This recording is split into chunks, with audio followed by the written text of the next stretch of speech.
WHO, who has looked at this virus most intensively, has looked extremely closely at the experience in China, has looked at the mortality rates in China, and has tried to estimate whether there's a lot of undercounting in China, does not feel that we're seeing the tip of the iceberg. I think the most concerning thing about this virus is the combination of infectiousness and the ability to cause severe disease or death.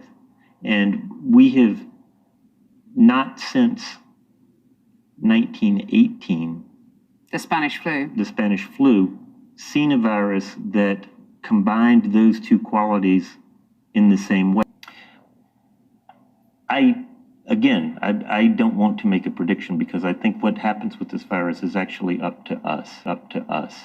And do you believe the WHO figure of 3.4% mortality rate? Because, I mean, the UK puts it at 1% roughly. In some respects, if it is between 1% and 3.4%, it really doesn't matter what's after the decimal point.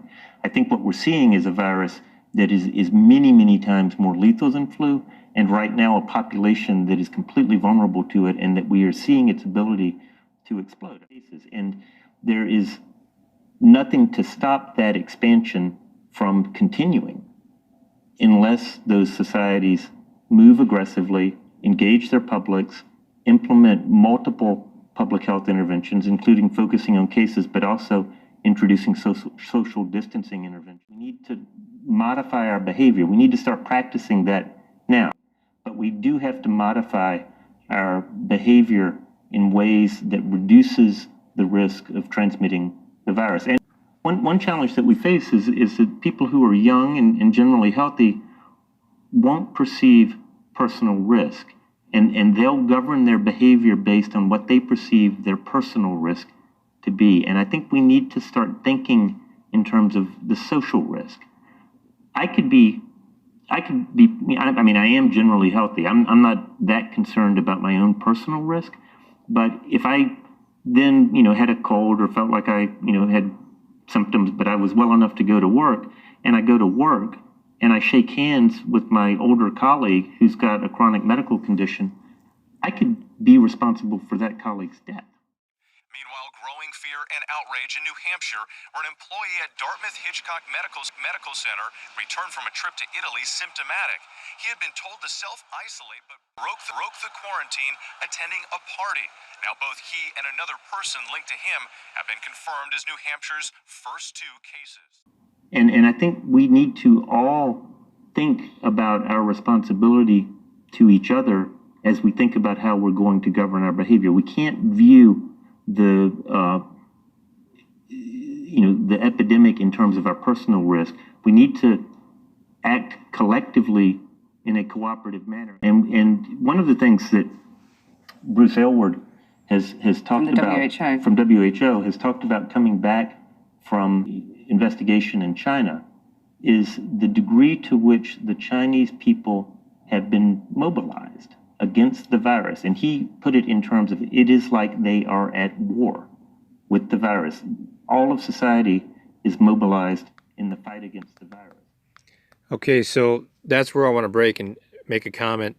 The thing I also know about the Chinese, having a wife from the Asian area, she knows the Chinese well. I actually did a study because I was curious about how the Chinese affected her. Well, with regards to Chinese culture, is that they're family oriented, and they have a very strong bond to their parents. And this strong bond, sometimes it's a little bit controlling, if you will. So they have to have the strong bond as well. It's expected. They can be socially shunned if that bond doesn't exist. But the result is they can't just let their old people die. And the reality is we put our old people in old homes, and it's been going on for some time. The turn of the century, the last 50 years, that was kind of the thing to do. And we'd carry on with our lives, and that's the way it would go. There's some small communities, and I'd like to say that I'm a part of it, that our parents are very much a part of our lives. They help. They're still babysitting. They're still helping with meals.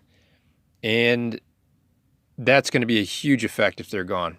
But here's the scary thing about it is sometimes the old people don't want to slow down.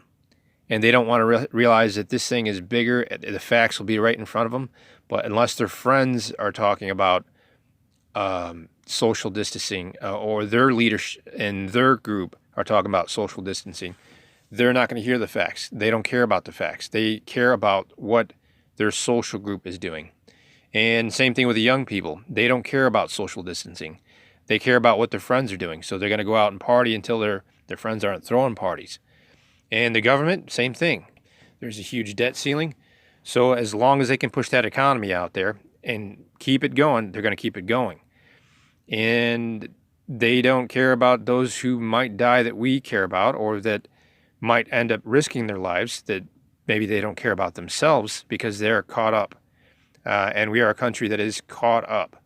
So we're going to be looking around here shortly, and we're going to see what kind of sense we can make out of this as a collective, and whether or not we're going to actually make some sense, good sense, and say, okay, we got to put the brakes on this. And if we all just keep heading towards the same direction, this thing is going to be spreading like wildfire. And the hospitals can't handle it. The emergency systems can't handle it. It won't handle it. And it's just going to be because of culture, because we were stubborn. Now, I'm doing my part. I've talked to my pastor about remote ministries eventually, when this thing gets a little bit more clear. But, he doesn't keep up on science. He listened to me. And I thank God that we can actually call on the Spirit to humble us both, to be able to have that medium and talk and try to make sense out of things. But, the greater populace, even amongst the Christian population, they say that less than 18% or 12% read the Bible.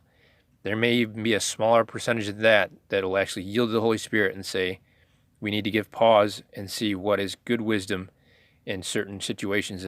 I think it's up to societies how they will respond to the virus. I would say it's up to us how we respond to the virus. I do think it's important. To recognize the virus is here, and it has tremendous potential to be disruptive and to cause high rates of illness and even high rates of death. That is not a future that is locked in. 7:24. Though he fell, he shall not be utterly cast down, for the Lord upholdeth him with his hand.